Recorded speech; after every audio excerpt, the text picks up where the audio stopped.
한 주간 안녕하셨습니까? 행복한 금요일의 시작 아침마당 대구입니다. 매주 금요일 아침이면 우리 주변의 평범한 이웃들의 이야기를 들으면서 웃음과 감동을 함께했던 아침마당 대구. 오늘이 벌써 올해 마지막 시간이에요. 예, 김소연 아나운서는 11월부터 이제 합류를 했는데 어떠셨어요? 네, 제가 11월부터 합류하기 시작했는데 그 전에 제가 아침마당 대구를 봤을 때는 이 여기에 출연하시는 이야기 손님들이 그냥 우리가 오가면서 볼 수 있는 그런 평범한 이웃들이 아닌가 생각을 했었는데요. 와, 직접 만나 뵙고 그분들의 삶의 이야기와 열정 이런 것들을 듣고 나니까 그분들이야말로 정말 진정한 영웅이 아닐까 하는 생각을 하게 됐습니다. 맞습니다. 자기의 삶을 묵묵히 열심히 꾸려가는 분들이야말로 가장 훌륭하고 존경할 만한 분들이 아닌가 싶은데 우리 김쌤과 윤정 씨는 올 한 해 우리와 함께했던 분들 가운데 어떤 출연자가 가장 기억에 남으세요? 이건 엄마가 좋아, 아빠가 좋아 이후로 가장 힘든 질문인 것 같은데. 어려운 질문이죠. 네. 지금 제 기억에 떠오르는 거는 원래 특강이 참 좋았던 것 같아요. 특강. 아, 예. 그 과학자가 들려주는 미래 이야기도 있었고, 그리고 우리가 너무 고리타분하고 어렵다고 생각했던 오페라 그리고 미술에 대한 특강이 아주 인상 깊었습니다. 예. 윤정 씨는 어땠어요? 저는 지금 얘기만 들어도 그때 출연하셨던 분들의 모습들이 막 이렇게 지나가면서 그때 그 감동의 어떤 느낌이 막 전해지는 것 같아요. 네. 근데 저는 무엇보다도 그 출연자분들의 후기가 좀 궁금한 거예요. 근데 딱 두 가지로 나뉜대요. 일단 젊은 세대 출연자분들은 방송에 나간 이후에 부모님들이 너무 좋아하시더라. 부모님이 자랑스러워하고 그래서 나는 효도한 것 같다 이런 반응이 있고 그다음에 또 나이가 좀 지긋하신 분들은 내가 인정받는구나. 세상이 나에게 주는 상장이구나. 이런 표현을 많이 하셨다고 하더라고요. 예. 근데 그거 뭐 어디서 근거를 두고 한 얘기예요? 윤정 씨 생각이죠, 이거는? 아니에요. 아니라고? 아니에요. 그런 말은 상당히 섭섭합니다. 지난 시간에 우리 형제 셰프분들 나오셨잖아요. 네네. 그분들이 진짜로 부모님과 고향에서 TV를 보는데 부모님들이 눈물을 글썽이더라고요. 예. 그만큼 뿌듯해하셨다를 제가 듣고 나도 올 한 해 이 정말 아침마당에 출연자로 활동할 수 있어서 너무 내가 자랑스럽다. 예, 그런 생각이 듭니다. 아, 두 분은 그런 자긍심 가질 만한 자격 충분합니다. 올해도 두 분 덕택에 아침마당 대구가 아주 풍성하고 유쾌했습니다. 오늘 아침마당 대구에서는요. 그래서 올 한 해 저희와 함께했던 출연자 가운데서 방송이 나간 후에 저에게 들려줄 이야기와 사연이 더 많이 쌓인 그런 특별한 분들을 다시 초대했습니다. 네, 그렇습니다. 오늘 아침마당 대구 올해 마지막 시간에는요. 2024년 아침마당 대구를 빛내주셨던 손님들이자 또 다시 보고 싶은 얼굴들 모셔봤습니다. 어서 모셔서 이야기 들어보겠습니다. 나와주세요. 어서 나오십시오. 나와주세요. 어서 오십시오. 반갑습니다. 아는 사람들이 다 안녕하세요. 아는 분들이 다시 나왔습니다. 반가운 얼굴들이 이렇게 다시 아침마당 대구를 찾으셨습니다. 반갑습니다. 먼저 우리 대구 경북 시청자분들께 인사 부탁드릴게요. 네, 안녕하십니까. 대구 능인중학교 국어교사로 일하고 있는 김한수라고 합니다. 반갑습니다. 반갑습니다. 네, 김한수 선생님, 올해 5월에 출연하셨었죠. 학생들 장학금 마련하기 위해서 국토 종주도 하고 계시고요. 또 꿈찾기를 위한 진로 캠프, 가족 캠프 여러 가지 활동하고 계신데 정말 참 스승의 모습이 아닐까 하는 생각이 들었습니다. 요즘 어떻게 지내세요? 네, 많이 바빴습니다. 이 중학교 아이들 이제 고등학교 입시 원서도 쓰고 방학 때 서울 진로 캠프도 다시 시작을 했고요. 네. 그다음에 얼마 전에는 제주도 2박 3일 졸업여행도 다녀오고 아이고. 눈 뜨니까 오늘이었습니다. 방송 나간 후에는 반응이 어떠셨어요? 너무 많이 알아봐 주시고요. 시골에 계시는 부모님이 한동안 바쁘셨답니다. 이렇게 예. 한턱 내신다고. 너무 바쁘게 지냈고 고마웠던 시간들이었습니다. 예. 자세한 얘기는 잠시 후에 들어보도록 하고요. 다음 분도 반가운 얼굴인데요. 우리 시청자 여러분께 인사 부탁드립니다. 네, 안녕하세요. 제가 3월에 삼성라이온즈 열렬 부부편으로 나왔던 남편 장수진입니다. 반갑습니다. 옆에 계신 분은 지난 방송에서 못 뵀던 것 같은데 소개 한번 해주세요. 네, 안녕하세요. 저는 삼성 라이온즈 열혈 팬 아들 장재민이고요. 저번 촬영 때도 오고 싶었는데 제가 학교에 다니느라 못 왔고 이렇게 연말에 불러주셔서 너무 영광으로 생각하고 있습니다. 예, 올 한해 라이온즈 성적이 좋아가지고 맞아요. 이 두 분께 들을 얘기가 참 많을 것 같습니다. 잠시만 기다려 주시고요. 옆에 계신 초대 손님, 하루를 아주 바쁘게 사는 분이었는데요. 인사 부탁드립니다. 네, 안녕하세요. 저는 다양한 직업을 가지고 있는 M잡러, 여행하는 M잡러 디자이너 신미애라고 합니다. 반갑습니다. 신미애 씨 방송 나간 후에는 반응이 또 어떠셨어요? 윤정님 말씀처럼 저희 부모님한테 예. 아침마당을 보다가 좀 미애 아니야 이런 얘기 많이 들으셔가지고 굉장히 뿌듯했습니다. 올 한해 N장로로서 어떤 활동들을 했는지 잠시 후에 듣도록 하고요. 옆에 계신 초대 손님도 인사 부탁드립니다. 안녕하세요. 된장, 간장, 고추장, 메주를 생산하고 판매하는 윤지영입니다. 네, 윤지영 씨 올해 7월에 출연하셔서 우리 간장, 고추장, 뭐 대한민국의 장 문화를 또 소개해 주셨었는데요. 얼마 전에 좋은 소식이 있었습니다. 우리나라의 장 담그기 문화가 유네스코 세계 인류 무형 유산에 등재됐는데요. 한국 장 홍보대사로서 기분 정말 좋으실 것 같아요. 네, 사실 저희가 지켜보면서 막 가슴 조마조마하게 지켜봤는데요. 근데 될 것이 됐다는 생각을 했고요. 그리고 한 가족의 문화가 한 나라의 문화로 그리고 세계의 문화로 인정받는 것 같아서 기분이 몹시 좋았습니다. 네. 한번 봤던 분들이라 더욱더 친근하고 편한 것 같습니다. 두 분은 어떠세요? 아니 저는 일단 뭐 앞서서 계속 우리가 언급을 했지만 이 장담근기 문화가 인류 무형 유산에 등재됐다. 어머 너무 막 어머 윤지영 씨 잘 계시나 막 예. 이렇게 근원이 궁금하지 않던가요? 너무 궁금했어요 진짜. 저는 원래 삼성 라이온즈 성적이 좋았잖아요. 예. 가을 야구 진출하고 가을 야구 하고 있는 동안에 네. 이분들이 생각났어요. 그 열혈 팬 부부들 얼마나 좋아하실까? 어디서 응원하고 계실까? 그러니까요. 진짜 궁금했었습니다. 맞아요. 근데 저는 이제 생각해 보면은 어떤 소식이 들릴 때마다 아침마당 출연자분들이 떠오르는 게 스승의 날에면 이렇게 김한수 선생님처럼 그 선생님 잘 계신가 이런 생각이 들고 뭐 엔잡러 소식 들리면 맞아 우리 엔잡러들은 혹시 또 하나의 직업이 생겼나 뭐 이런 게 궁금할 정도로 저희 일상이 그냥 아침마당이 좀 된 것 같다라고 표현을 해야 될까요? 네. 그런 거를 네. 당며들었다. 뭔 그래요. 소리 또? 네. 당며들었다? 스며드는데 어디 네. 스며드느냐 아침마당에 스며드는 걸 당며들었다 그래요. 그러니까 아마 인정은 하네. 우리 출연하신 분들도 다들 그러실 것 같은데 방송 출연 이후에 어떤 일들이 있었을지 진짜 궁금한데 오늘 네. 뭐 이야기 다 들려주실 거죠? 근데 당며들었다는 이분 신조어 같아요.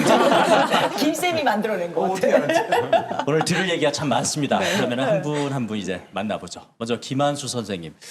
방송이 나간 이후에 그 특별한 인연이 있는 은사님과 다시 연락이 닿았다는 얘기를 전해드렸거든요. 근데 이 방송 그때 못 보셨던 분 그리고 보셨는데도 기억이 가물가물하신 분들을 위해서 김한수 선생님과 그 은사님과의 인연 다시 한번 좀 말씀을 해주세요. 제가 학번으로 96학번인데 제가 고등학교 다닐 때는 무상교육이 아니라서 등록금이라는 게 있었습니다. 예. 그 분기별로 8만 원, 5천 원, 네. 6천 원 되는 등록금이 있었는데 그 등록금을 제가 이제 시골에서 유학을 나와서 이렇게 공부를 하다 보니까 부모님께서 이제 그것을 분기마다 시골에서는 돈을 내는 게 월급이 아니니까 좀 힘드신 상황이었어요. 그래서 제가 여러 가지 상황을 놓고 고민을 하던 차에 일면식도 없는 선생님께서 저를 부르셔서 네가 한수가 예 나는 공부만 나는 안 쳐다보는데 너는 착하다 걔가 내가 본다 이러시더라고요. 그래갖고 그러시더니 어느 날 보니까 제 대신 등록금을 내주셨어요. 그러면서 제가 공부를 할 수 있게 됐고 그 공부를 하게 되면서부터 제가 선생의 꿈, 이 선생님의 길에 대해서 꿈을 꿨고 그러면서 아마 그랬던 것 같아요. 내가 만약에 선생님이 된다면 나도 이런 선생님이 돼야 되겠다. 근데 방송이 끝나고 나서 학교에서 수업을 하고 있는데 전화가 오셨어요. 전화가 오셔서 선생님이 딱 말씀하시고 그랬어요. 내 누군지 아나? 예, 선생님. 그럼 너무 오랜만에. 듣는 순간에 아셨어요? 네, 그러니까 목소리가 너무 좀 특이하시거든요. 별명이 개구리라고 되는데 이게 목소리가 딱 독특하세요. 근데 니네 누군지 아나? 네, 선생님. 그러니까 정말 오랜만에 뵙구나 했는데 한마디 하셨어요. 고맙데이. 그러면서 좀 흐느끼시는데 저도 좀 감정이 북받쳐서 좀 울컥했습니다. 근데. 왜 고맙다고 하셨을까요?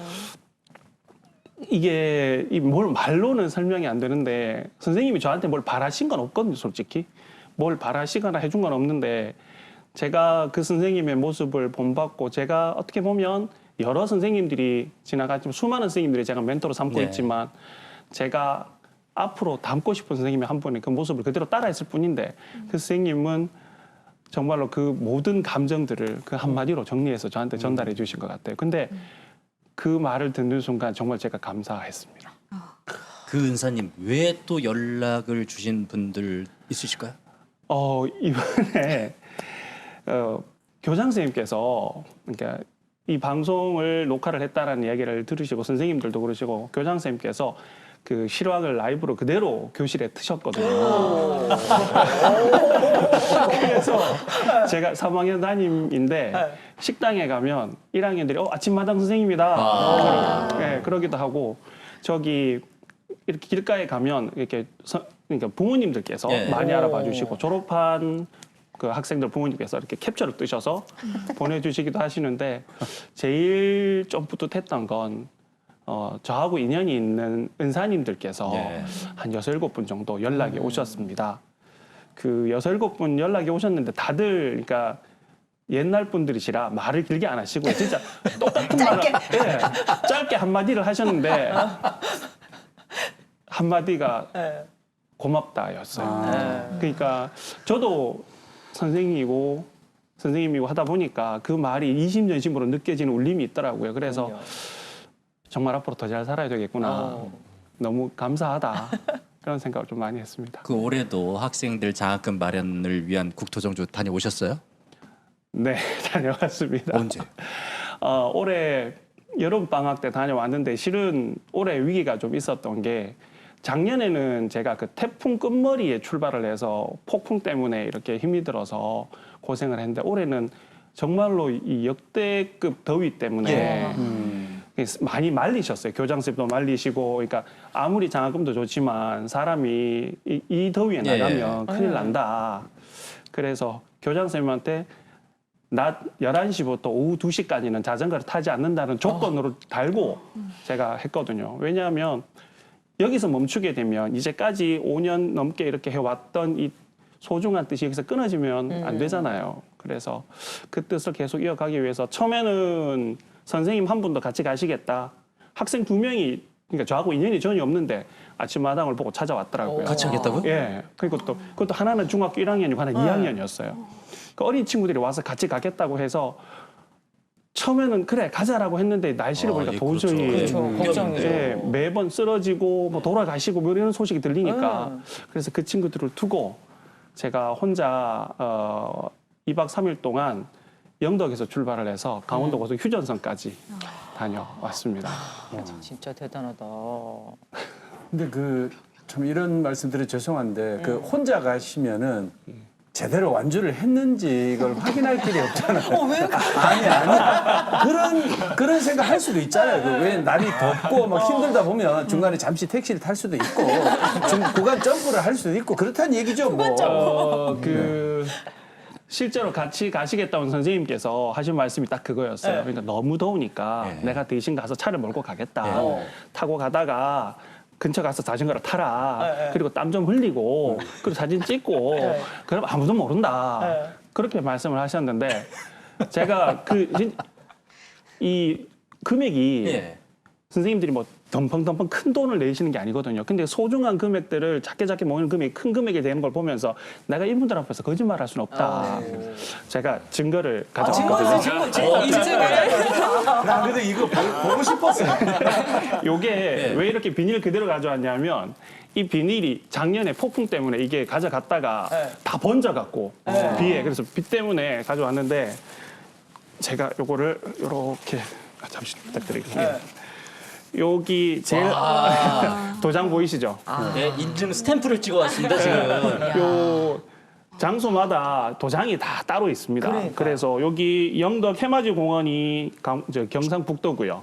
요 위에 통일전망대까지인데 여기 울진 은하다리에서 임원 사이는 실제로는 자전거가 다니지 않는 길이거든요.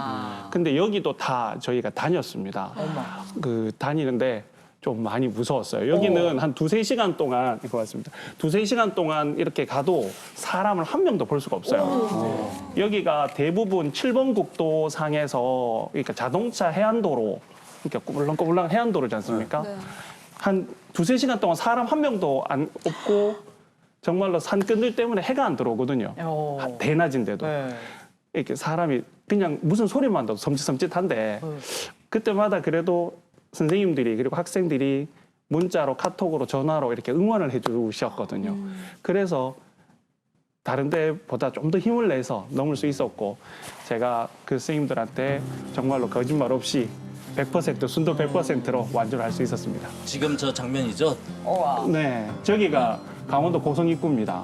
학생들은요? 학생들하고 저희 아침에 맨발 걷기 하거든요, 아이들하고. 네. 아. 아이들이 스트레스도 풀고 아이들 상담도 하고 많은 이야기들을 하고 이렇게 아이들하고 사진 찍고 지내고 있습니다. 학교 생활 사진이네요. 네, 예. 요거는 아이들하고 능인 태극기 만들기라 그래서 네. 독립운동을 알리는 캠페인 활동 중에 하나라 그래갖고 데니 태극기처럼 우리 학교 태극기를 만들어봤습니다. 자, 그럼 모금 활동도 하시고 저렇게 즐겁게 학생들과 여러 가지 활동도 함께 하시고. 요 졸업여행 갔을 때 아이들하고 배 타고 나가서 요트 타고 제주도에서 너무나 좋아하는 모습들 보면서 아이들이 이렇게 여행을 가는 걸 되게 좋아하는데 잘 못 가서 아쉬워하더라고요. 예. 사진만 보면 참 힘든 거 없이 그냥 다니면서 보이는데 고생을 참 많이 하셨을 것 같아요. 그러면 이렇게 해서 어떻게 올해 장학금은 또 얼마나 모으셨어요? 올해 장학금은 총 한 360만 원 정도 모았습니다. 선생님들께서 300만 원을 모아 주셨고요. 그리고 소식을 이 아침마당의 소식이 참 좋았습니다. 졸업한 동창들이 연락이 와서 나도 내겠다. 제가 큰 돈은 안 받는다. 그러니까 친구들이 5만 원, 뭐 6만 원, 10만 원 이렇게 해서 총 360만 원을 모아서 12명의 친구들한테 또 같이 뜻을 함께 할 수 있었습니다. 근데 이게 또 그냥 주지는 않으시잖아요. 뭔가 공약을 걸고 이 공약을 지켰는데 이번에 어떤 공약을 거셨어요?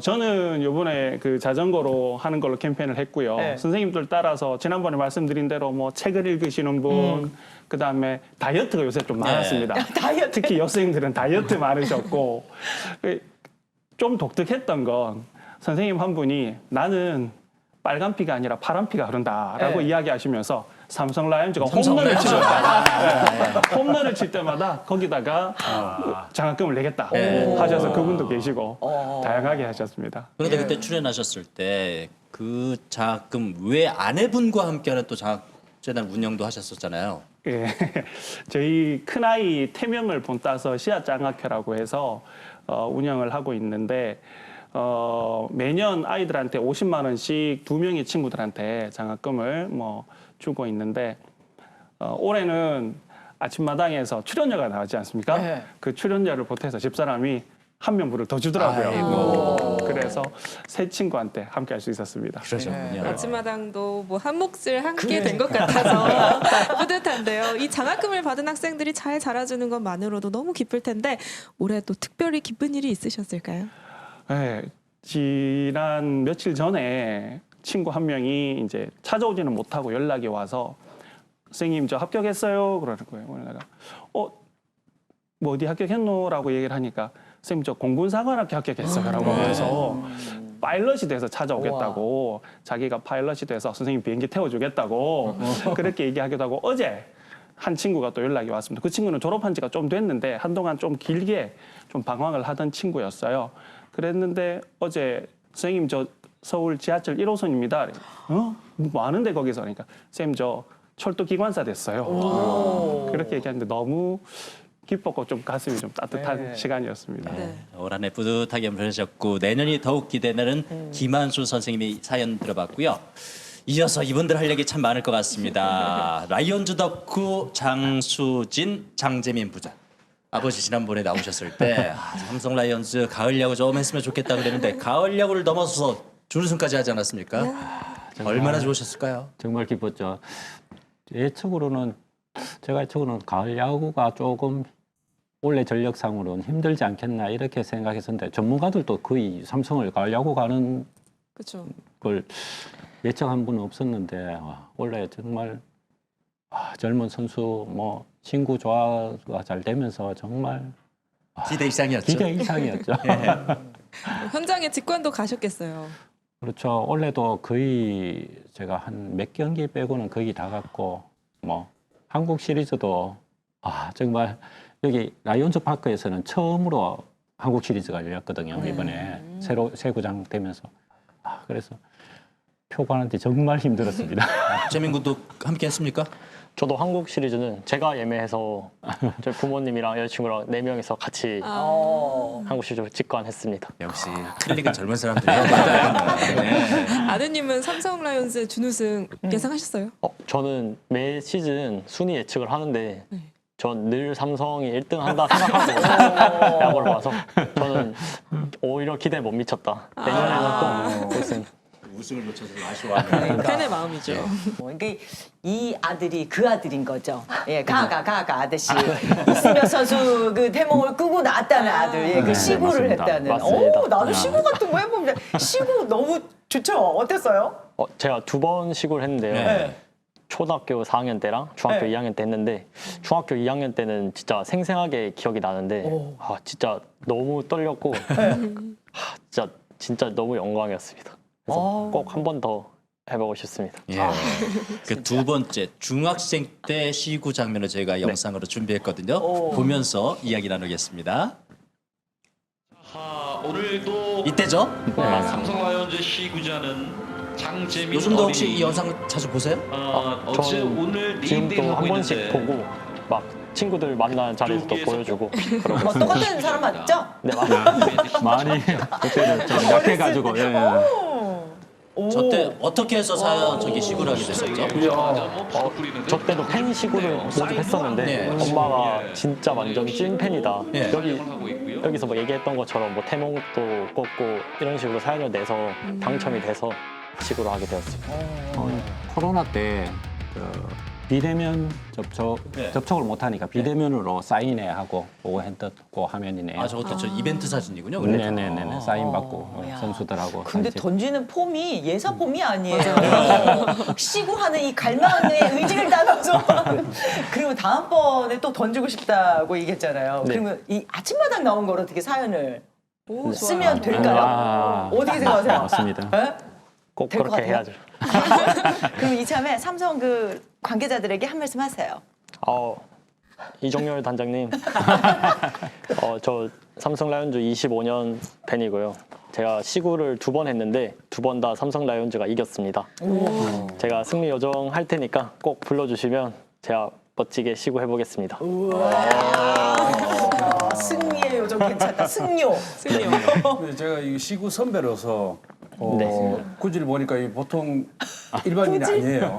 왜 못 믿어요? 저 예. 유일하게 야구장에서 시구, 시타, 애국가까지 부른 사람이 저밖에 없어요. 네. 근데 저 스트라이크 못 넣었거든요. 네. 아니 그때 어머님 나오셨을 때 그 아드님이 어릴 때 장래 희망이 야구 선수였다. 네. 그런데 뭐 극적으로 타협을 했다라고 하는데 제가 봤을 때는 그냥 억누른 것 같거든요. 그래서 오늘 아드님 나왔을 때 제대로 진실을 한번 듣고 싶어요. 네. 제가 초등학교 2학년부터 야구 선수가 진짜 하고 싶어서 동네 친구들하고 야구를 계속 꾸준히 했는데 찍어 누른 게 맞고요. 그 영상에서 봤듯이 제가 어릴 때 진짜 마르고 작아서 예. 부모님이 반대하셨던 것 같고 그래서 그냥 뭐 아쉽지만 수긍하고. 네 수긍하고 지금은 꿈이 뭔가요? 지금은 아버지처럼 은행원 되는 게 꿈입니다. 안정적으로. 그러면 혹시 궁금한 게 네. 누구 팬인지 궁금하죠? 누구 팬인지. 재민 군은 누구 팬이에요? 이게 참 어려운 질문이에요. 네. 저는 원태인 선수 제일 좋아합니다. 저랑 동갑이기도 하고 네. 원태인 선수 고등학교 시절부터 워낙 유명했어가지고 제가 원태인 선수 고1 때부터 응원하고 있었습니다. 아이도 똑같거든 2000년생. 네. 네. 꼭 삼성에 오길 바랬는데 삼성 1차 지명도 받고 해서 진짜 너무 좋았습니다. 팬 인증 이건 없나 이런 거?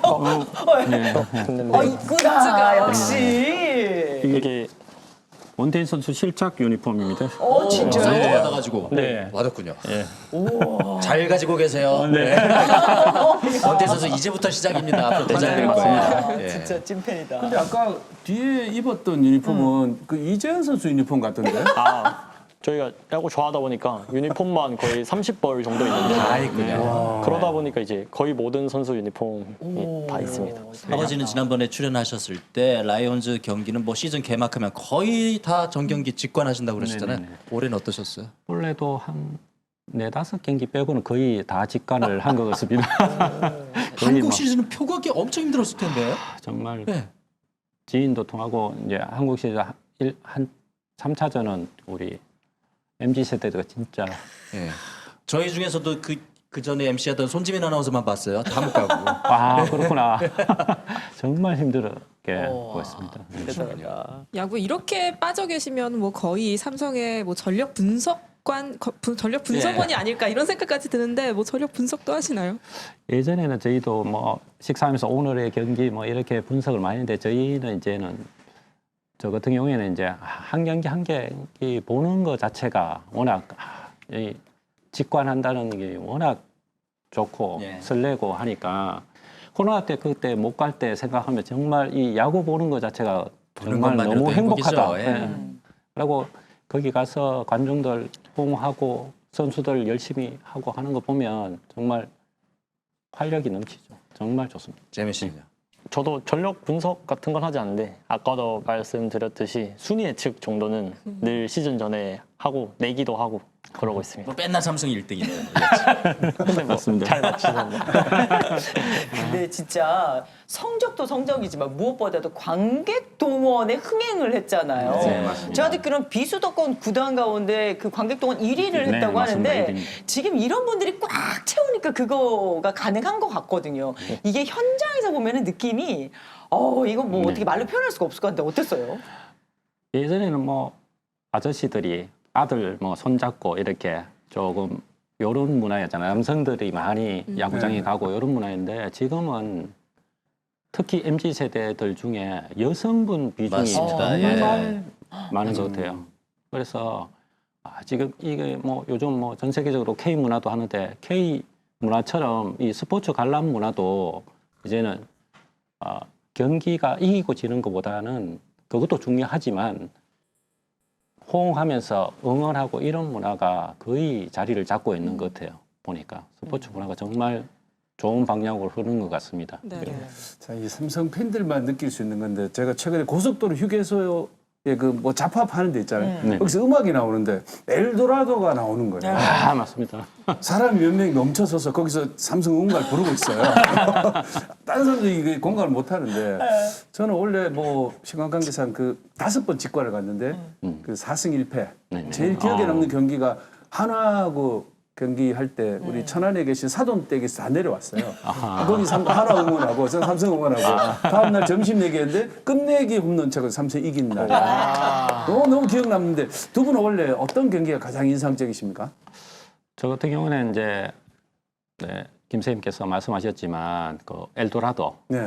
이게 이제 저작권 문제 때문에 그렇죠. 방송을 못 하다가 거기서 못 하다가 이종렬 단장 오면서 제일 첫 번째 우선순위로 팬들한테 그 엘도라도를 그걸 하자고 그러니까 저작권을 협의를 해서 그거 오면서 8회 엘도라도가 나오지 않습니까? 그때 보면 전 우리 삼성 팬들만 그런 게 아니고 다른 팬들도 이제 그 문화를 같이 따라하고 우스운 얘기지만 뭐 저기 캐스터들 거기 네. 부스 있지 않습니까? 네. 거기서도 같이 일어서서 막 제가 노래하는 걸 봤거든요. 같이. 네.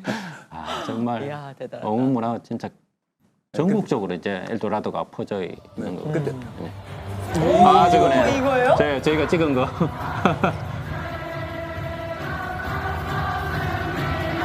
저기 가서 현장을 한번 느껴봐야 됩니다, 진짜. 이렇게 보는 것과 현장에서 보는 것도 다르죠. 현장에서 저러면 이제 전율이 돋습니다. 네, 맞습니다. 이런 팬 아닌 사람들도 그냥 같이 팬이 될 것 같아요. 타 팬들도 전부 다 같이 따라하는 거죠, 이 노래는. 정말. 와.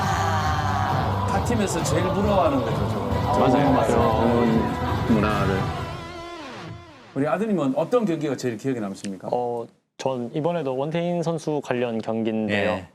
원태인 선수가 완투승을 올해 처음으로 했는데 그날 경기가 지고 있었는데 이제 마지막 타자가 한유섬 선수였는데 그 선수한테 1회 홈런을 맞았었어요.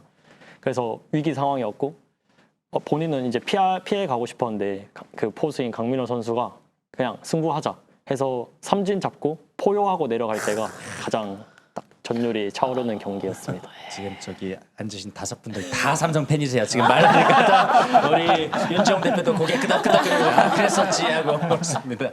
지난번에 부모님 출연하셨을 때 저희가 아버지한테 왜 그렇게 삼성이 좋으세요? 그러니까 뭐 좋은데 이유가 뭐 있습니까? 라고 답하셨거든요. 아들 재민군. 라이온즈가 왜 좋습니까?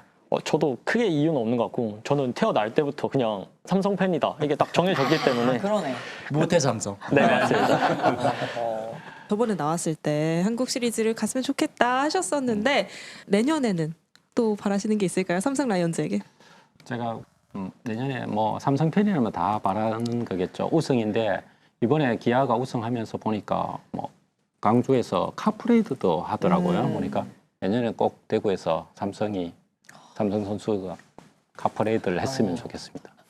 재밌겠네요. 저도 삼성이 우승했으면 좋겠고 아까도 말했듯이 저 꼭 시구 한번 시켜줬으면 좋겠습니다. 삼성 우승에 무슨 뭐 바람이 또 있겠습니까? 네, 꼭 우승하기를 바라겠습니다. 자, 다음은 다양한 직업으로 하루 24시간을 꽉 채워서 활동하고 있는 엔잡러 우리 신미애 씨를 한번 만나보겠습니다. 지난번에 9월에 나오셨었죠? 네, 맞습니다. 예, 그때 방송 놓치셨던 분들 또 기억이 좀 희미해지신 분들 위해서 다시 한번 소개 부탁드립니다. 저는 이제 여행 크리에이터 그리고 M잡로로는 공간 대여업을 또 하고 있고 또 본캐는 디자이너라 가지고 캐릭터 작가, 뭐 디자이너, 외주 이런 걸 하는 M잡로입니다. 네. 지금 하시는 일만 해도 벌써 너무 많은데 이 방송 이후에 뭐 더 추가된 직업이 있는 건가요? 그러니까 뭔가 새로운 직업이 추가된 건 아닌데 조금 사업이 조금 확장이 된 게 있어가지고 일단 지금도 공간은 열심히 저 대신 일을 해주고 있고요. 예. 그리고 본캐인 디자이너로서 조금 뭐 강의가 조금 더 많아졌고 또 내년에도 또 새로 잡힌 강의가 있고 이런 게 있고 또 외주도 아침마당 덕분인지 조금 많이 들어와가지고 좀 그런 것도 진행을 했고 여행 크리에이터도 조금 다양한 도전을 해서 좀 성과도 얻고 그렇게 되었습니다. 맞아요. 디지털 크리에이터니까 혹시 네. 뭐 여기저기 공모도 하셨을 것 같은데 수상 실적이랄까 그런 것도 있을까요? 너무 좋은 기회가 돼가지고 예. 제가 또 대상을 또 받게 되어가지고 어디에서요? 그 대전 본색이라고 유튜브 크리에이터 그런 거거든요. 예. 그래서 좀 대상을 받게 되었습니다. 공모전에서. 네네. 오. 정말 축하드립니다. 수상을 한 게 한 개가 더 있는데 어. 지금 깜빡. 제가 또 경상북도 SNS 서포터즈 활동을 하는데 개인 미션으로 또 우수상을 또 받게 돼가지고 더 의미가 있는 것 같습니다. 어떤 내용이었는데 그거는? 그거는 나만의 여행으로 기록하는 경북의 사계, 그 와. 사계절을 기록을 하는 건데 그 봄, 여름, 가을, 겨울 제가 찍은 사진을 이렇게 제출을 해가지고 또 다행히 너무 감사하게도 우수상을 받게 돼요. 결국 경상북도를 소개하는 영상이 됐겠네요. 그러면? 사진. 사진으로? 그거는 사진이었고 네, 나머지는 영상. 신미애 씨가 수상한 영상 궁금하실 텐데요. 저희가 화면으로 준비했거든요. 보면서 이야기 나누겠습니다. 네, 이게 예쁘다. 봄. 역시. 봄, 영상. 이건 여름. 여름. 이거는 가을, 가을. 경상북도 수목원이고요. 이거는 겨울, 청송 얼음골. 정성 얼음골에. 춥겠다. 야, 이건 어떤 영상입니까? 이거는 제가 이제 새해 일출을 보러 가시는 분들을 위해서 추천드리는 장소예요. 가장 먼저 떠오르는 곳. 네, 한반도에서 해가 가장 먼저 떠오르는 거죠.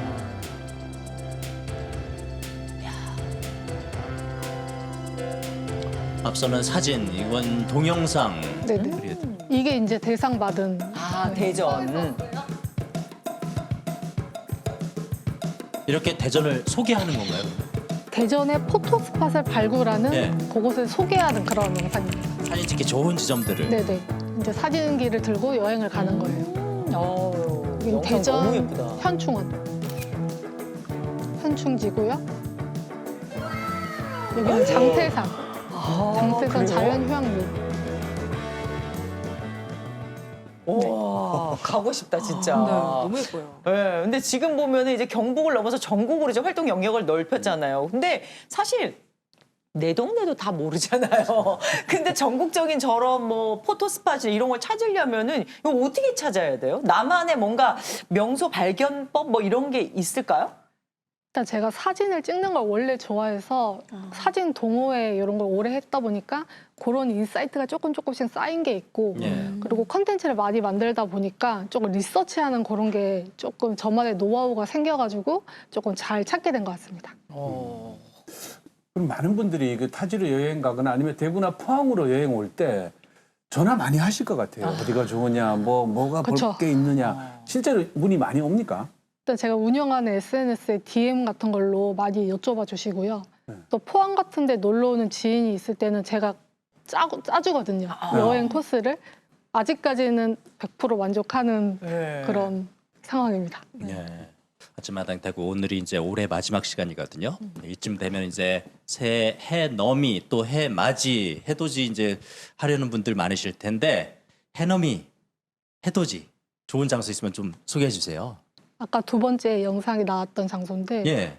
해오름 전망대라고 포항의 칠포에 있는 곳인데 아까 말씀드렸다시피 한반도에서 가장 먼저 해가 떠오르는 곳이고 또 뱀 머리 모양으로 생겨서 네. 마치 막 배를 타고 항해하는 그런 느낌이 드는 그런 느낌으로 일출을 바라보실 수 있는 장소라서 강력 추천드립니다. 포항 어디라고요? 포항 칠포 해오름 전망대. 기억해 두겠습니다. 올해 뭐 수상도 2번이나 하셨다고 하셨고 엔잡러로 살면서 가장 행복했을 때가 있다면 언제였을까요? 일단은 제가 방송을 이렇게 나온 게 처음이라 가지고 아침마당에 출연을 할 수 있게 된 게 가장 보람된 일이 아닌가 싶습니다. 그럼 만약에 이제 영상 크리에이터 또 이렇게 디지털 크리에이터니까 올 한 해를 좀 요약을 해서 컨텐츠를 만든다거나 뭐 저 웹툰을 만든다면 어떻게 만들 수 있을까요? 일단 제가 원래 네. 이렇게 제가 다녔던 장소 그리고 제가 해왔던 것들을 마지막 이제 해가 딱 넘어가기 직전에 이렇게 2024 리캡 이렇게 해서 요약하는 컨텐츠를 원래 만들거든요. 네. 그래서 그런 형식으로 이번에도 저의 그 1년을 한번 기록을 해보려고 합니다. 한 해 이렇게 여러 가지 일을 하려면 건강 관리도 참 중요할 텐데 뭐 따로 이렇게 건강 관리 하는 건 없으세요? 건강이 안 좋아요. 그래서 건강 관리를 이제 하려고 합니다. 새해에는 꼭 건강 관리 잘하면서 네. 몸이 재산인데요. 맞아요. 네, 알겠습니다. 저는 이제 이분의 이야기도 참 궁금합니다. 앞서 말씀해 주신 것처럼 우리 장 문화가 세계 유네스코 문화유산에도 이제 등재가 돼가지고 정말 뿌듯하셨을 텐데 우리 장이 있는 곳이라면 어디라도 달려갈 준비가 되어 있는 우리 윤지용 대표님 지난번에 가장 인상 깊었던 게 아버지의 도움 없이 혼자 자립해가지고 네. 우뚝 선 것이 정말 인상 깊었었거든요. 방송 나간 이후에 주위 분들이 뭘 하셨어요? 사실 저희 시어머님 너무 좋아하셨고요. 그 텔레비전 나오는 며느리 흔치 않잖아요. 예, 그래서 소장템 됐습니다.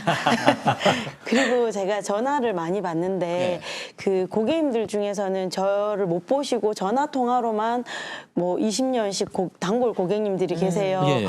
그래서 아까 말씀하셨던 것처럼 가재 하시더라고요. 가가 이제 이렇게 반갑다고 전화도 많이 하시고 그리고 그 결혼했는지 몰랐다, 아기 낳은지 몰랐다 하시면서 그 저희 회사 통장으로 아기 그 옷 사주라고 돈 보내신 고객님이 계셨어요. 또 이 방송 이후에 또 매출도 또 엄청나게 늘었다고 하던데 후기 좀 들려주세요. 예, 사실 방송 보시고요. 그 구매하시려고 전화하신 고객님들도 많으셨지만 그 장을 오랫동안 담아 오신 분들 제가 이제 매주 판매 때문에 전화를 많이 하면 내가 30년 장 담았다, 40년 장 담았다. 그 본인 오랫동안 해오셨던 장 담는 방법들이 많으신데요. 근데 TV에 나오니까 KBS에 나오니까 공신력이 생겨가지고 이제 내가 네 말 듣고 장 한번 담아보겠다 하시는 고객님들도 많으셨고요. 그리고 저희 고객님들이 아니더라도 집에 이제 된장 때문에 문제 있으셨던 분들이 고민하시다가 방송국에 연락하셔가지고 연락 주신 고객님들도 많으셨어요. 그래서 이제 회사로 전화를 하신 거예요, 그런 분들이? 예. 대단하십니다. 진짜. 장을 사겠다는 전화가 아니고 장을 사겠다 하시는 분들도 계셨고요. 근데 우리 집에 장이 이런 문제가 있는데 어떻게 하면 좋겠냐고 고민을 말씀하시는 고객님들도 굉장히 많았습니다. 이거 뭐 윤지영 씨가 직접 뭐 판매한 장을 산 것도 아닌데 뭐 어떻게 그렇게까지 하신 걸까요? 근데 사실 장이 그 1년 농사잖아요. 예, 장을 담으면 1년 동안 이제 고객님들은 양식으로 쓰시는 건데 사실 집에 장에 문제가 있어도 어디다가 얘기도 못 하시고 그리고 혼자 끙끙 앓잖아요. 저처럼 주로 음식을 하는 사람 입장에서 장이 너무 큰 문제인데 근데 TV에 나와서 제가 장을 좀 아는 것 같으니 그리고 우리 장 좀 고쳐줘 이렇게 전화도 많이 하시고요. 그리고 그 전화도 듣다 보면 살아오신 얘기들도 듣고요. 막 1시간도 통화하고 2시간도 사람도 통화하고 또 고쳐드리러 가기도 많이 가고요. 아니 근데 업체 대표시잖아요 지금. 예. 그런 문의 전화를 직접 다 받으세요? 네. 사실 저희 회사에 있는 전화는 울리지 않습니다. 다 제 휴대폰으로 착신이 되어 있고요. 제가 전화를 다 받고요. 왜냐하면 장은 그 상담해야 될 내용들이 많은데 저희 직원들은 제일 바쁘고요. 제가 제일 한가하기도 하고, 그리고 이제 그 고객님들 전화 주시면 이제 집에 있었던 장에 대한 얘기도 하시고 옆집 장 얘기도 하시고 수술하신 얘기도 하셔야 되기 때문에 저는 또 그런 얘기 듣는 것도 좀 좋아하고요. 그리고 같이 고민하는 것도 좋아하고 해가지고 그 저희 회사는 창립 이래로 한 번도 전화가 울려본 적이 없습니다. 핸드폰은 쉴 새 없이 울리겠군요. 예, 그렇습니다. 진짜. 아니 그러면은 저는 걱정이 되는 게 이러다가 네. 모든 가정에서 전화 오는 거 아니에요? 우리 집 장도 좀 AS 해주세요. 뭐 이런 전화.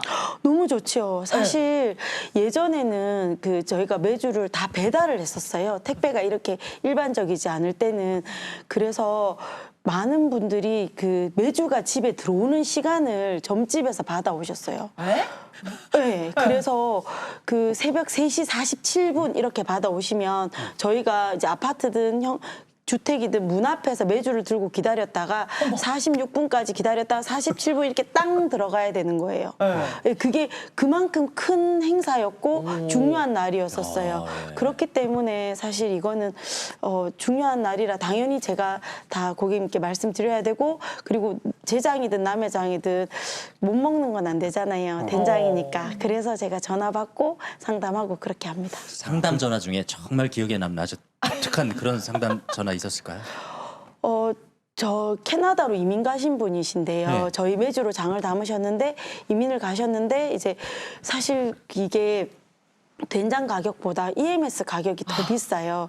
된장은 배송하는 가격. 예. 근데 그 비용을 내고 장을 계속 사시는 거예요. 그래서 왜 사시는지 몰랐는데 그 캐나다에 가셔서 언어도 못 하시고 너무 우울한데 매주 살 때 제가 상담 전화를 잘 받던 게 기억이 나셔서 거의 1년 동안 일주일에 한두 번씩 계속 전화를 하셨는데 전화하시고 끊기 미안하시니까 그냥 장을 사셨던 거예요. EMS 비용을 내고. 그래서 나눠 먹어서 친구가 생기시기도 하고, 그리고 또 이번에 아침마당 이후에 인상 깊었던 거는 그 남자 어르신께서 전화를 주셨는데요. 매주를 대뜸 사시겠다는 거예요. 이거 되게 위험한 신호잖아요. 왜냐하면 사모님하고 상의를 안 하신 거잖아요. 근데 그냥 저는 갑자기 전화를 왜 위험한지 그런 생각이 있습니다. 저는 팔면 끝이지만 이제 가정에서는 큰일 날 일이잖아요. 그 부인이 한 번도 장을 안 담으셨대요. 근데 매주를 사신다는 거예요. 그러니까 제가 못 팔겠다 그랬거든요. 그래서 그 어르신께서 계속 본인이 이제 살아오신 얘기를 또 이제 다 하셨어요. 그래서 내가 이제 큰 회사에 임원으로 퇴직을 하고 보니 내가 컴퓨터도 하나 제대로 할 줄 모르더라. 다 직원들이 다 해갖고 오는데 내가 이거는 한번 해봐야겠다 하셔서 본인이 장을 담겠다 하시는데 항아리도 없고 집도 아파트고 이게 큰일 나겠는 거예요. 그래서 제가 고객님 그러시지 마시고 그냥 고추장 한번 도전해 보시는 게 어떻겠냐. 고추장은 김치냉장고 김치통에도 담고 도깨비 방망이만 있으면 금방 담으니까요. 그래서 이제 설득을 해서 뭐 내 인생이 내 맘대로 되는 게 매주 하나 사는 것도 안 되냐 막 화내도 내시고 그러셨는데 이제 고추장을 담으셨어요. 근데 성공하셨어요. 그러니까 이게 자신감이 이렇게 올라오신 거예요. 이렇게 며느리도 주시고 딸도 주시고 뭐 문화센터도 가셔가지고 뭐 이렇게 나눠주시고 하시니까 이제 자랑스러워지신 거예요. 그래서 이제 그 고춧가루를 많이 사셨어요. 많이 사셔가지고 많이 담으셨어요. 대량 생산하시고 사모님은 조금 화나시고 그래서 매주에 도전하셔가지고 지금 숙성됐는데 이게 처음 담아 보시니까 저울을 사셔가지고 정말 모범생처럼 제가 권하는 대로 담으셨어요. 하루에 10번 넘게 통화한 적도 있어요. 그럼 그분은 가르침대로 하셔가지고 성공하셨는데 혹시 다른 집은 참 잘 안 돼가지고 장맛 AS 뭐 그렇게 해주신 그런 경우도 있어요. AS 경우. 예, 그러니까 저랑 같이 담으시면 사실 제가 매주를 팔 때 장 담는 걸 다 설명을 해드리거든요. 근데 고객님들이 옆집의 얘기를 들으세요. 아, 그렇죠. 예, 예. 내가 30년 담았는데 이래 담아야 맛있다 하시니까 이제 그때부터 이제 산으로 가기 시작하거든요. 장이. 그러면 이제 장 뜨고 된장 먹을 때 되면 전화 오시거든요. 내가 옆집 아줌마 말을 안 들었어야 됐는데 이렇게 되면 이제 같이 저랑 그 된장에 대해서 고민을 하셔야죠. 장맛이 고맛 파장이 돼버리네. 근데 남의 집 장 상담해주고 인생 상담도 해주고 네. 이 정도 되면 오지랖 끝판왕인데 그죠? 네, 그래서 제 별명이 오지랖 100만 평입니다. 근데 다시 생각해보면 그로 인해서 매출이 오르잖아요, 그죠? 네네. 그러니까 진짜 마케팅이 대가신 것 같아요. 저희 신랑도 이게 사실 고도의 마케팅 전략이냐 하는데 그러기에는 너무 전화를 많이 받고요. 전화기 들고 있는 시간이 너무 길고요. 저희는 4대째 장을 만들어 온 회사입니다. 그러니까 저희 회사의 장뿐만 아니라 장에 대한 사명감을 가지고 있습니다. 저희 부모님도 역시 된장이 잘못되면 저희 매주가 아니더라도 집에 찾아가서 장을 고쳐드리고 같이 고민하고 이랬던 세월들을 어릴 때부터 보고 자랐기 때문에 그게 되게 당연한 것 같고요. 저희 매주가 아닌데도 이제 한번 고객님이 이제 벌레가 생긴 경우가 있어요. 이제 벌레가 생겼는데 된장은 너무 많고 이걸 다 버릴 수는 없고 하니까 이게 비닐에다 쏟아가지고 이제 벌레를 다 건져내고 이게 다시 항아리에다 부으신 거예요. 그래서 된장찌개를 끓였는데 이제 본인은 봤으니까 못 드시잖아요. 근데 아들하고 남편한테 너무 미안하다. 맛있게 먹었어. 아무것도 모르고 맛있게 드셨을 거 아닙니까? 그럼요. 모르고 먹었네요. 그랬는데 너무 미안하셔가지고 아침마당 보니까 저는 어떻게 해결책을 주실 수 있을 거라고 생각하셔서 전화를 주셨는데 그때 제가 첫 마디가 지금 당장 드실 된장은 있으세요?였어요. 왜냐면 내일 당장 밥을 해야 되니까. 그래서 고객님이 없다 하시더라고요. 그래서 매주를 얼만큼 담으셨냐 하니까 닷때 담았다 하셔서 닷때만큼 된장을 보내드렸어요. 저희 된장을. 그런데 고객님이 생각지도 못했다 하시면서 그걸 혼자 안 드시고요. 나눠서 드셨더라고요. 그래서 전화 오셨는데 되게 어수선한 거예요. 그게 목욕탕에서 나눠 드셔가지고 목욕탕이 그렇죠. 목욕탕에서 나눠 드셔서 거기서 막 주문하시고 그 고객님이 단골 고객님이 되시고 소개하시고 막 이런 케이스들도 있었어요.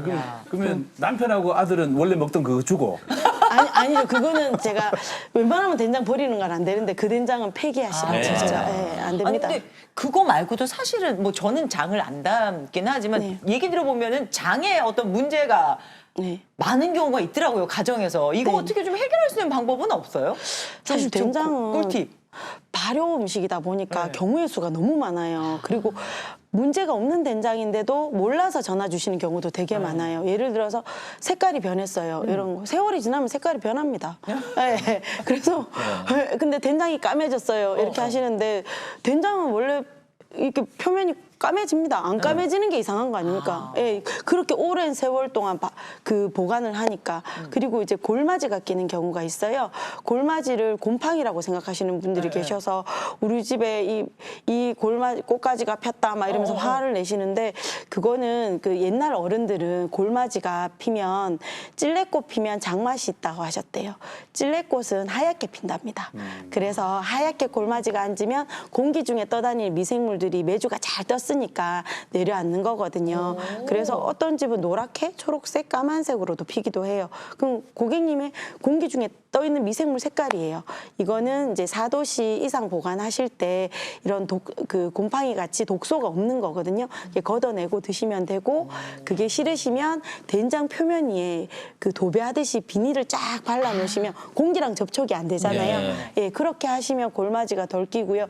근데 이제 제가 못 고쳐드리는 된장이 많지만 근데도 안 되는 건 아까 말씀드렸던 벌레가 생겼던 경상도 사투리로 티 쓴 된장 아니면 소금을 너무 적게 넣어가지고 쉬어버린 된장 신맛이 나는 된장은 돌이킬 수가 없습니다. 장을 맛있게 담그려면 뭐가 가장 중요합니까? 사실 콩이 제일 중요합니다. 콩이 제일 중요하고 콩으로 매주가 중요하고요. 역시 원재료. 사실, 원재료가 충실하지 않으면 뭐 어떤 사람이 할 수 있는 일은 별로 없습니다. 된장은 그 콩을 잘 삶아가지고 매주 정확하게 잘 발효시키고 소금물에 담궈서 시간의 약속을 기다려야 합니다. 콩을 잘 쓰면 좋은 장이 생기는데 그럼 반대로 네. 이 장 담글 때 이것만큼은 피해라 하는 게 있다면 어떤 걸까요? 그 고객님들이 많이들 이렇게 햇볕에다가 항아리를 두면 이게 살균이 될 거라고 생각하세요. 그럴 것 같은데요? 이게 근데 생각해 보시면 어떤 음식이든지 직사광선 쬐서 좋을 음식은 없습니다. 네, 그러면 제가 농담처럼 말씀드리는데요. 된장은 점점 까매지고 갈라집니다. 물기가 이제 햇볕에 증발이 되면서 항아리가 달아요. 예. 여름에는. 그리고 간장은 반틈은 햇볕이 먹고 반틈은 제가 먹습니다. 증발돼서.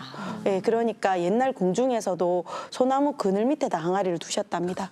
그러니까 바람 잘 통하는 그늘에다가 두시면 좋을 것 같습니다.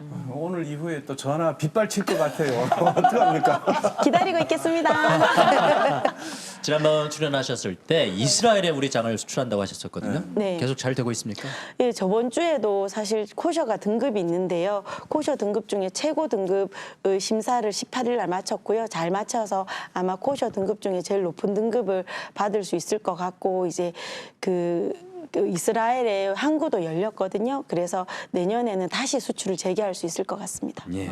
워낙 뭐 활동적이고 또 에너지 넘치셔가지고 그 사이에 뭐 새로운 도전하신 것도 있을 것 같은데 새로운 도전 있으세요? 사실 저희는 된장 회사이기도 하지만 콩을 많이 쓰는 회사잖아요. 그래서 뭘 할까 고민해 보다가 그 미숫가루가 옛날 할머니가 타주시던 그 얼음에 이렇게 대접에 숟가락에 다 붓는 이런 느낌이잖아요. 근데 이게 사실은 비건에 되게 좋은 음료수이기도 해서 이거를 패키지를 바꿔서 이제 그 네이밍도 외국인들도 발음하기 좋게 해서 사실 수출도 많이 했고요. 그리고 콩국수가 이제 한국인의 소울푸드이기도 하잖아요. 네. 근데 외국인들도 좋아하는 20대 음식 중에 들어가요. 그래서 근데 콩국수 어렵잖아요. 집에서 콩을 불리고 어려워서 국수를 삶기만 삶고 그리고 콩국 분말을 이제 다른 뭐 탈지 분유나 뭐 프리마나 이런 거 안 들어가게 콩, 땅콩, 소금 검게만 넣어가지고 흔들어서 부으면 50년 전통의 콩국수 집이나 5살짜리 저희 아들이 만드나 똑같은 맛의 콩국수 키트를 만들어서 미국의 이제 서부 지역 전체 마트에 저희가 수출을 했었고요. 그리고 좀 재밌는 거는 얼마 전에 팥으로 메주를 썼습니다.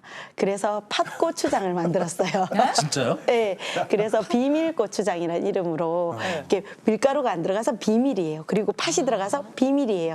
그래서 팥고추장 이렇게 만들었는데요. 저희는 이제 오랫동안 그 된장을 만들어 온 회사이기도 하고 전통식품에 대해서 또 현대적으로 재해석해야 될 의무도 있다고 생각해서 이렇게 재밌는 그 프로젝트들을 만들고 그걸 세계인들에게 알리는 일을 하고 있습니다.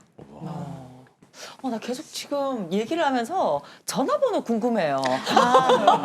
이 에너지가 듣고 있는데 그게 막 전달이 너무 기분이 막 좋아지거든요. 자, 따로 전화번호 한번 여쭤볼게요. 감사합니다. 예. 자, 그러면 저는 질문을 딴 거예요. 네. 올 한 해. 네. 윤 대표님만의 어떤 기억에 남는 일, 올 한 해를 돌아봤을 때. 그 처음에도 말씀하셨지만 장의 문화가 그 세계 문화유산에 등재됐잖아요. 경상북도에서 한국장 데이를 선포하고 한국장 K장이라는 이름으로 그 브랜드를 만들고 마케팅을 하고 있습니다. 사실 K푸드가 이렇게 많은 분들의 사랑을 받고 거기에 이제 근간이 되는 장이 많은 분들에게 알려지길 원하고요. 그리고 이제 저는 이제 지역의 그 장 생산 업체로서 좀 더 맛있는 된장, 좀 더 좋은 된장을 만들고 이런 기술들을 많은 사람들과 공유할 수 있길 바라고요. 또 한 가지는 사실 제가 원래 시골로 이사를 갔습니다. 네, 그 저희 꼬맹이가 8살인데 그때 말씀드렸던 것처럼 그 식용유 부어서 스케이트 타는 아이라 그 시골 초등학교를 갔는데요. 전교생이 29명이에요. 네. 그래서 거기서 동네 할머니들한테 예쁨 받고 사랑받고 예쁘다 소리 한 100번씩 듣고 학교 다니거든요. 그래서 시골에서 아이들이 더 잘 자랄 수 있게 되길 바라고 그리고 많은 분들의 사랑을 받고 크는 게 너무 감사한 한 해입니다. 네. 말씀 들어보니까 그 누구보다도 알찬 보람 있는 한 해를 보내셨다는 걸 알 수 있었습니다. 우리 신미애 씨에게 2024년은 어땠는지 얘기 듣고 싶네요. 어떠셨어요, 올 한 해? 저 같은 경우는 좀 앞만 보고 조금 달렸던 한 해였던 것 같아요. 그래서 성과를 많이 이루긴 했지만 조금 주위를 못 살피진 않았나? 좀 그리고 좀 뒤를 보고 조금 잠시 멈춰서 좀 그렇게 숙고하는 시간을 조금 이제 남은 며칠간 가져보려고 합니다. 네, 우리 또 라이온즈 덕후 부자 가운데 아드님부터 2024년은 어떤 해였습니까? 올 한 해 진짜 너무 행복했던 한 해고 내년이 더 기대가 되는 한 해였습니다. 아버지는요? 저도 뭐 올해 정말 기쁜 한 해였고요. 삼성이 워낙 예상외로 너무 잘해가지고 선수뿐만 아니라 팬들도 대구 경북도 뭐 들썩일 정도로 정말 잘했고 내년에 꼭 진짜 카프레이드 한번 하는 거 봤으면 좋겠습니다. 김 선생님. 네, 코로나 이후에 학교가 멈춰 있다가 일상이 완전히 회복된 건 올해가 처음인 것 같아요. 그래서 이 학교라는 공간을 제가 정말로 좋아하는데 그 이유가 아이들만 크는 게 아니라 그 아이들이 크는 걸 보면서 어른들이 같이 성장할 수 있는 공간이었거든요. 예. 그래서 제가 함께 성장할 수 있는 그런 공간이라 너무 좋았습니다. 2024년은 이렇게 각자 알찬 한 해를 보내셨고요. 이제 또 2025년 새해는 어떤 소망, 어떤 계획 갖고 있는지 들어봐야겠죠? 김한수 선생님부터 말씀해 주실까요? 실은 학교가 시작을 하는 해가 1월이 아니거든요. 저희는 3월에 항상 시작을 예. 하는데 그래서 지금 계획을 여러 가지를 잡고 있는데 그중에 제가 3가지만 말씀을 한번 드려볼게요. 첫 번째는 제가 학교에 와서 선배 선생님들이나 여러 주변 동료 쌤들한테 배운 게 교육은 특별함이 아니라 일상이어야 한다라는 것이었어요. 특별한 이벤트가 아니라 일상적으로 스며들 수 있는 당며드는 것처럼 그런 것들은 이루어져야 되는데 그런 마음을 가지고 제가 지금까지 왔는데 그 마음을 변하지 않겠다는 다짐을 한 번 더 하는 게 첫 번째고요. 두 번째는 선생님들이 고질병을 가지고 계세요. 뭐 고혈압, 그다음에 직업병이죠. 기관지, 예. 예. 이게 참 힘들거든요. 그래서 저도 건강에 조금 이상이 생겨서 내년에는 제 건강을 돌보기 위해서 마라톤을 한번 시작을 해보려고. 좋습니다. 그래서 쉬는 게 아니고요. 네. 그래서 3년 안에는 풀 코스를 도전을 하고 그래서 내년에는 하프 코스를 한번 해보려고 지금 신청을 해놓은 상황입니다. 그리고 마지막 3번째가 아까 기관사 친구가 와서 제가 한쪽 귀퉁이에 숨겨두었던 뭉쳐두었던 약속이 기억이 났어요. 그 친구들이 졸업을 할 때 제가 그 친구들한테 10년 뒤에 보자라고 이야기를 했거든요. 그러면서 그 친구들한테 약속을 한 게 뭐였냐면 제가 헌혈을 이렇게 쭉 이어져 왔는데 제가 한동안 지금 못하고 있었습니다. 그 헌혈을 100번을 너희들한테 하는 걸 보여주겠다. 제가 지금까지 73번을 했거든요. 그래서 내년에는 꼭 100번까지 채우겠다. 그게 제 계획입니다. 이미 다 계획을 다 구체적으로 세워 두셨고 우리 아버지는 저 같은 경우에는 3월에 학교가 시작을 한다 예. 그러죠. 3월이면 야구도 시작합니다. 그러네요. 3월 22일 하면 날짜도 정해져 있는데 이번에는 라이온즈 파크에서 개막식을 하게 돼서 지금 뭐 너무 기대가 되고 새해에도 시청자분들도 건강하시고 가정에 행복과 행운이 함께 하시길 바라겠습니다. 재민군의 2025년은요? 일단 저도 삼성 관련해서 먼저 얘기를 하면 일단 꼭 우승을 했으면 좋겠고 그리고 이종열 단장님께서 꼭 이 방송 보셔서 시구 꼭 시켜주시면 좋겠고 개인적으로는 제가 이제 취업 준비하는 시기가 와서 취업도 잘 되면 좋겠습니다. 저 같은 경우는 일단 여행 크리에이터로 이렇게 좋은 대상도 받고 많은 성과를 이루긴 했지만 조금 더 이걸 수익적으로 연결될 수 있게끔 조금 더 열심히 노력을 해볼 생각이고요. 그리고 본캐인 디자이너로서도 조금 더 사업을 확장을 해가지고 가지고 있는 자체 IP 캐릭터 가지고도 조금 더 다양한 컨텐츠를 만들고 또 강의 컨설팅 하는 것도 이제는 전국으로 조금 강의를 다니기 위해서 제가 원래는 장롱 면허인데 내년부터 진짜 전국으로 운전 좀 운전을 하고 다니셔야 되겠네요. 본격적으로 해야 되거든요. 그래서 이제 그거를 이제 좀 연마하는 그런 게 무탈하게 조금 잘 됐으면 좋겠고 그리고 또 여기 출연하고 외주를 또 많이 받았던 것처럼 또 그런 기회들이 또 많이 찾아왔으면 좋겠다 그런 생각을 해봅니다. 윤정희 대표님은요? 저는 이제 한국장 홍보대사로서 오지랖이 넓잖아요. 그래서 내년에는 아마 해외에서 장담기 행사를 많이 기획하고 있는데요. 네. 그거를 할 수 있었으면 좋겠고, 저희는 이제 저희 회사의 목표는 물론 한식의 세계와 이렇게 대단한 거창한 목표도 있지만 된장은 착한 사업입니다. 착한 사업으로 번 돈은 착하게 쓰여져야 한다고 생각하는데요. 제가 올해는 책임감이 더 강해진 해라 내년에도 이제 소록도라든지 이제 행여병자분들을 위한 기부를 할 때 다른 생각 안 하고 꾸준히 할 수 있고, 그리고 또 저희 직원들이 어디서 명함을 내밀었을 때 부끄럽지 않은 회사, 자랑스러운 회사가 되는 것이 목표입니다. 네. 2024년 각자의 위치에서 정말 뜨겁게 달려오셨는데요. 새해에는 소망하시는 일들, 계획하신 것들 다 이룰 수 있길 바라겠습니다. 올해 정말 수고 많으셨고요. 내년에도 이 각자 사랑하는 일에서 또 생활에서 좋은 소식만 있길 저희도 응원하겠습니다. 오늘 나와주셔서 고맙습니다. 고맙습니다. 네, 아침마당 대구는 올 한 해 이렇게 좋은 분들과 좋은 이야기하면서 한 해를 달려왔습니다. 참 흐뭇한 시간이 아니었나 싶네요. 네, 그렇습니다. 그리고 또 전해드릴 말씀이 있는데요. 네, 아침마당 대구 오늘 올해 마지막 시간에 매주 금요일마다 정말 정겹게 아침을 반겨주었던 박노원 아나운서가 오늘을 끝으로 아침마당 대구를 떠나게 됐습니다. 네, 제가 지난 2년 6개월간 아침마당 대구를 통해서 여러분들과 함께했는데요. 저야말로 저희 이제 프로그램에 나와주시는 초대 손님을 통해서 교훈을 얻고 가르침을 많이 얻어서 제가 정말 좋은 시간을 보내고 간 것 같습니다. 저에게 큰 사랑 보내주신 대구 경북 시청자 여러분께 감사의 말씀을 드리고요. 무엇보다도 건강이 제일입니다. 시청자 여러분, 새해뿐만 아니라 앞으로도 계속해서 늘 건강하시기를 진심으로 바라겠습니다. 죽어도 못 보내. 어떻게 널 보내. 아니 진짜 떠나시는 겁니까? 보내도 되나? 이거 그냥 이렇게?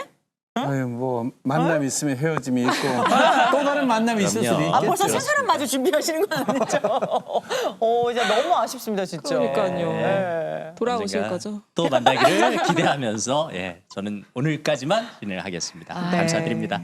네, 아침마당 대구 2024년 마지막 주까지 함께해 주셔서 정말 감사드리고요. 여러분 새해 복 많이 받으시길 바라겠습니다. 여러분 새해 복 많이 받으십시오. 고맙습니다.